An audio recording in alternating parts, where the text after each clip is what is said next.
Hey guys, Technomensch here with the video for you guys today to review the iOS 14 update on the iPhone XR. As you can see here, I have the product red edition of the iPhone XR, and if you guys are looking for cheap iPhone XR, check out the link that I'll provide you guys in the description section. Also watch our videos where we do some really cool unboxing of the really cheap ways to get the iPhone XR at a discounted price. So in this video, we're going to go thoroughly look at iOS 14 update, kind of the experience with it, what you're going to be expecting if you download iOS 14.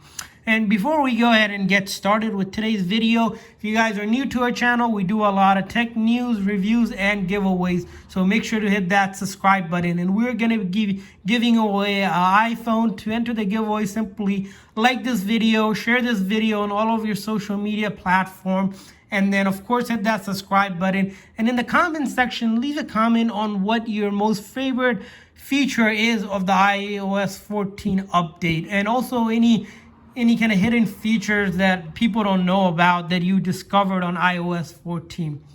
So let's go ahead and dive into this. So let's talk about iOS 14. So the iOS 14 is a big update because it is going from one big version to another major version. You're going to notice is that it does take up some space. So one thing I noticed along with that is it took about 7-8 gigs to download. Although, the base model of the XR comes with a 64 gig, expect to kind of be a heavy hitter on your memory. And if you're currently using the iPhone XR and running iOS 13 and have tons of pictures, videos, apps, you might not have enough space to download it. In that case, unfortunately, you're going to have to go ahead and delete some pictures and videos or even some apps to make room for iOS 14. So that's one big thing to note.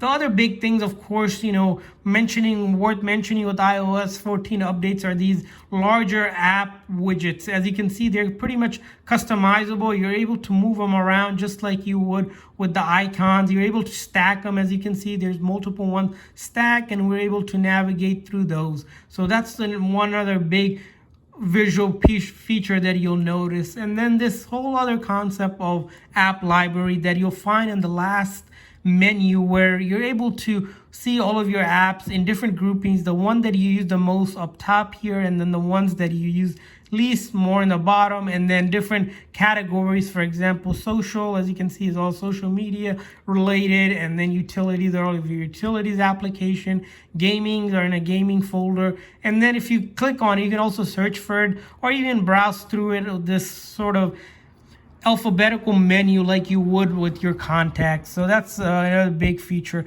And then another big feature of iOS 14 is around picture-in-picture concept. So if we were able to open up, let's show you guys this feature, is that if we go to videos here, if we open up any videos here,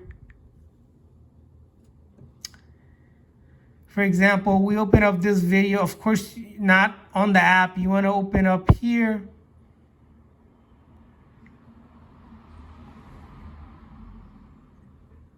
Go back here to one of these videos here, and let's go ahead and open here.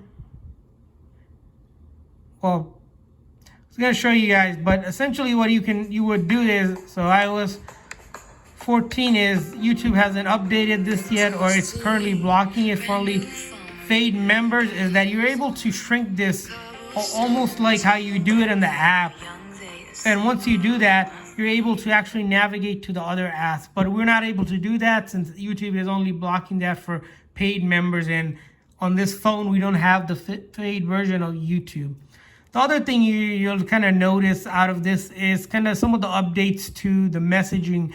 As with most updates, Apple usually likes to make any updates to their messaging platform. One big one is being able to kind of search for the specific emojis you're looking for. The other one is, of course, you don't see it here, is you're going to notice some bigger icons where you're able to pin your most converse messages. And lastly, there's also another concept where you're able to, on a group chat, reply to individuals by selecting their message and then replying directly to them instead of just replying to everyone.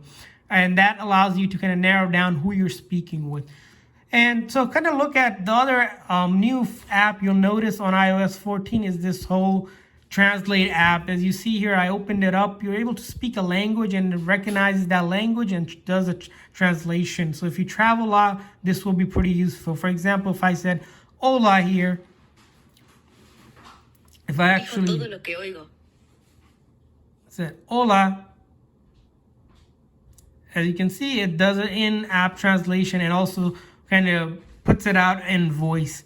So let's talk about the app itself. So most of the apps, as this phone is only 2-3 years old, all of your applications are still supported. So you don't have to worry about with some of the older devices. As you know, iPhone 6 doesn't support iOS 14. 6S is the oldest generation of iPhone that is supported. And we recently did a video on that one.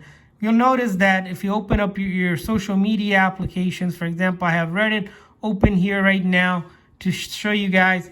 In the beginning, when you download the update, it's going to take a little bit, but you're able to, use your social media app like Reddit, Snapchat without really any issues. So these applications like Facebook, you're not going to have any issue whatsoever downloading any of these apps. They're going to download flawlessly and you're able to use them without any issues. Even with gaming, some of the bigger, heavier games like Fortnite, if you have it downloaded, you're going to be able to play. As you can see, some lighter games with lighter, less heavier graphics.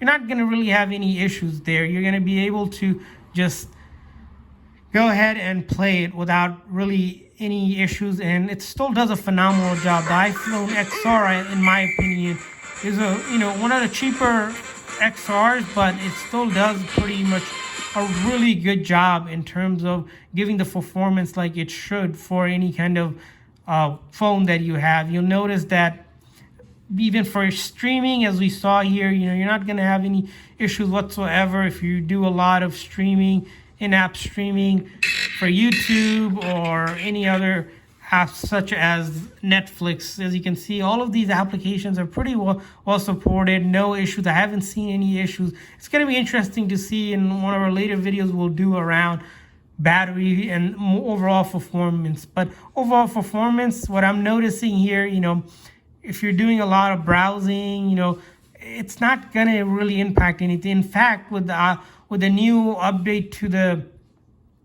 iOS 14 is this whole JavaScript update that they have done on Safari, which allows you to browse even faster than before on your Safari application. Although what you can do actually now is set the default browser to be something more than the Safari. You can even download Chrome or something like that, and you can set the default browser to be something else if you don't like it.